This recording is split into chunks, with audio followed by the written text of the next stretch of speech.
सारे सर्वदलीय बैठक में मैंने ये विषय उठाया था आम आदमी पार्टी की ओर से कि देश के करोड़ों लोगों के सिर के ऊपर अंधेरे के बादल मंडरा रहे हैं। जिन लोगों ने अपनी बेटी की शादी के लिए LIC में पैसा लगाया, जिन लोगों ने अपना छोटा सा घर बनाने के लिए LIC में पैसा लगाया, जिन लोगों ने अपनी बीमारी के लिए और बुढ़ापे की पेंशन के लिए LIC में और SBI में अपने पैसे जमा किए, आज वो करोड़ों लोग चिंतित हैं, परेशान हैं, क्योंकि पिछले 4-5 दिनों से एक महाभ्रष्टाचार की चर्चा पूरे हिंदुस्तान में हो रही है।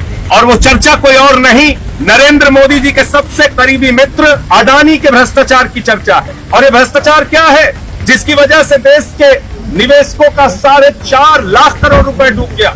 टैक्स हेवन कंट्रीज में फर्जी कंपनियां अडानी खोलते हैं और उन फर्जी कंपनियों के जरिए अपनी ही कंपनी के शेयर खरीदते हैं, उन कंपनियों के शेयर के दाम बढ़ाते हैं और दाम बढ़ाकर बड़े बड़े बैंकों से लाखों करोड़ रुपए का लोन ले लेते हैं। आज अडानी के ऊपर 2.5 लाख करोड़ रुपए का कर्जा है। LIC ने 87,000 करोड़ रुपए के अडानी के कंपनियों के शेयर खरीदे। नरेंद्र मोदी जी बताइए किसके कहने पे खरीदे। SBI ने हजारों करोड़ का लोन दिया है अडानी को। नरेंद्र मोदी जी सामने आइए और बताइए किसके कहने पे ये किया। आज देश के करोड़ों लोगों के दिमाग पर जो चिंता की लकीरें हैं, उसका जवाब प्रधानमंत्री नरेंद्र मोदी जी को देना चाहिए।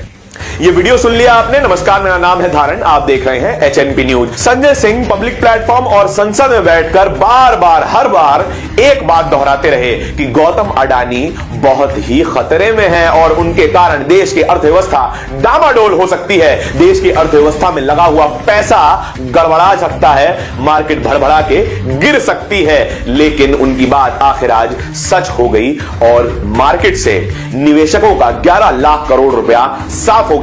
लेकिन गौतम अडानी पर अभी तक कोई भी कार्रवाई नहीं हुई है। आखिर सरकार उन्हें किस कारण से बचा रही है?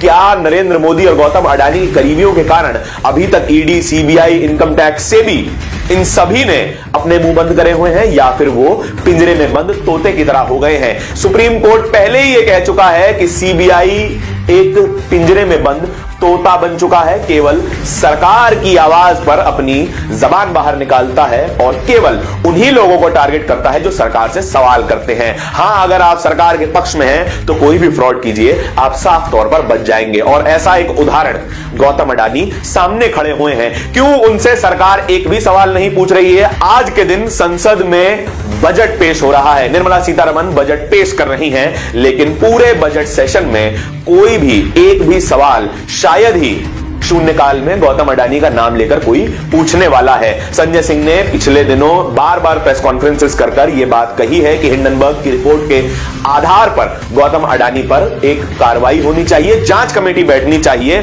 और यदि हिंडनबर्ग की रिपोर्ट फर्जी है, झूठी है या फिर तथ्यों के आधार पर नहीं है तो हिंडनबर्ग पर कार्रवाई होनी चाहिए। लेकिन दोनों ही तरफ से कोई जवाब सामने नहीं आते। ना गौतम अडानी पर कार्रवाई हो रही है और ना ही हिंडनबर्ग की रिपोर्ट पर विचार किया जा रहा है। सारे सरकार के मंत्री, सरकार में बैठा हुआ एक एक सांसद मुंह पर टेप लगाए हुए हैं, मानो एक सवाल पूछ देंगे तो ED, CBI की तोप की नली उनकी तरफ घूम जाएगी।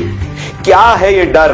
क्यों है ये डर कि गौतम अडानी से एक सवाल पूछने में सभी लोग कतरा रहे हैं और क्यों मीडिया तक गौतम अडानी का नाम लेने से पहले जबान को दांतों तले भींच लेता है?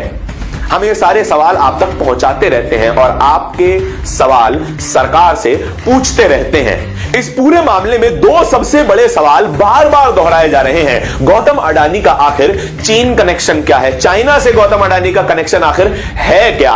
और यह बात हिंडनबर्ग की रिपोर्ट बार बार दोहरा रही है कि गौतम अडानी का बहुत सारा बिजनेस जो है चाइना से कनेक्टेड है और चाइना से हिंदुस्तान की दोस्ती कितनी गहरी है आप ये खबरों से समझ सकते हैं। वही देश जो भारत की अस्मिता पर बार बार हमला करता है, बार बार भारत की जमीन हथियाता है, गौतम अडानी उसके साथ बड़े ही दोस्ताना संबंधों के साथ व्यापार करते हैं और उनके बिजनेस में चाइना का बहुत बड़ा दखल दिखाई दे रहा है। वो दखल पॉजिटिव है या नेगेटिव, इस बात पर भी जांच होनी चाहिए और हिंडनबर्ग की रिपोर्ट ये एक बड़ा सवाल खड़ा करती है। विनोद अडानी भी पहले जेल जा चुके हैं और फ्रॉड के मामले में ही जेल जा चुके हैं और उनका अडानी ग्रुप में एक अच्छा खासा पकड़ है और उनके अच्छे खासे पद पर बैठे हुए हैं। दो व्यक्ति हैं, विनोद अडानी और चाइनीज बिजनेसमैन चांग चुंग ली। इन दोनों का अडानी ग्रुप से संबंध होना और इन दोनों का ही फ्रॉड के मामले में जेल जाना, यह बहुत ही संजीदा स्थिति को पैदा कर देता है। क्यों गौतम अडानी आज भी उन लोगों के साथ बिजनेस कर रहे हैं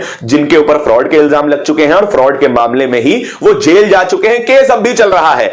और यही दो सवाल, सबसे जरूरी सवाल जो है हिंडनबर्ग की रिपोर्ट बार बार खड़े करती है और इन्हीं दोनों सवालों को इग्नोर करते हुए नजर आ रहे हैं गौतम अडानी। 400 पन्नों का जवाब तो दिया, लेकिन विनोद अडानी और चांग चुंग ली का नाम नहीं लिया। नेशनलिज्म के चोगे के तले तमाम वो कुकर्म होते हैं जो लोगों से छुपाए जाते हैं और उन्हीं लोगों की जेब काटी जाती है जिनसे वो प्रेम करने का दावा करते हैं। जिन नागरिकों के लिए काम करने का दावा करते हैं उन्हीं के 11 लाख करोड़ रुपए डुबा दिए जाते हैं, लेकिन दो लोगों का नाम नहीं लिया जाता, विनोद अडानी और चाइनीज बिजनेसमैन चांग चुंग ली। क्यों इन दोनों को बचाया जा रहा है और सरकार की ओर से क्यों गौतम अडानी पर कार्रवाई नहीं हो रही है? ये दो सबसे बड़े सवाल हैं जो हम आपके सामने रख रहे हैं। आपके इस पूरी वीडियो के बारे में विचार क्या है?